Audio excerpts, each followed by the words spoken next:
So I picked these little plastic skulls up from the dollar store for $1 each, and the cool thing about these things is they have exquisite detail on the inside of them.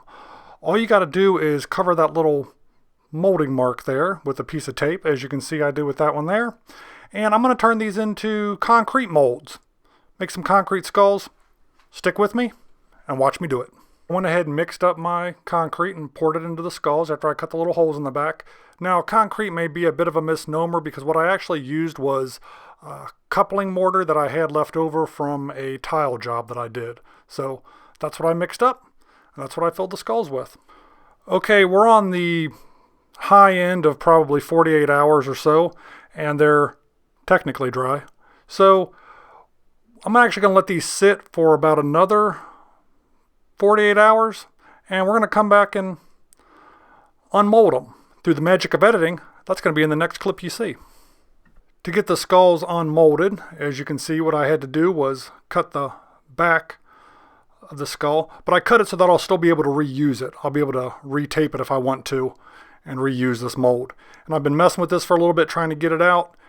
It hasn't been the easiest process in the world, but I'm going to go ahead and show you what these look like live as I go ahead and take this out.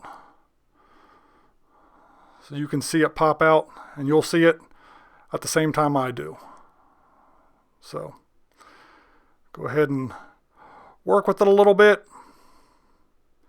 Loosen it up. I guess I could have used some type of mold release or something like that, but I didn't. All I did was just use them as they came from the store. I didn't use any type of release agent on them at all. So maybe next time I will. And let's take a look and see how these look. There we go. It's popping out now. See if I can just get this on camera as this slides out of here. There we go. And you can see, might have had an air bubble or two in that one, but you can see the exquisite detail that those cheap plastic skulls have on the inside of them. And they make awesome props, awesome molds. You see the level of detail in the teeth there. The eye sockets, the nose, everything looks good. Like I said, I had a couple air bubbles, but that's really not going to make a big deal because I'm going to paint all these up anyhow, and you can see that air bubble there. I'm painting all these up anyhow. I want to make them all look old. So, real happy with the way that turned out. Let's get the other one out and keep on moving. Both skulls are out of the molds, as you can see. You can see, like I said, I had to cut the back of those molds, but I cut them so that I could reuse them. And you can see how those skulls turned out. Really nice. I'm real happy with that. And if I finish them correctly, I'll be able to leave those outside if I want to. They're going to make excellent little props, and they cost me next to nothing. Along with that coupling mortar, I actually had some sanded grout laying around. So I split this skull, as you can see here, and I filled it up with just regular old ceramic tile grout that I mixed up. Kind of give it maybe like a sandstone texture or appearance to it. So I'm going to go ahead and get this unmolded, and I'll show you what this looks like. Okay, I had to play with that a little bit there just to kind of loosen it up. Break the seam on the side, and again, I have not used any mold release or anything like that on this. So I'm basically just taking my time, tapping it. I can feel it loosening up. And here in a second, it should, there it goes, it's loose now. And you can see how that falls right out.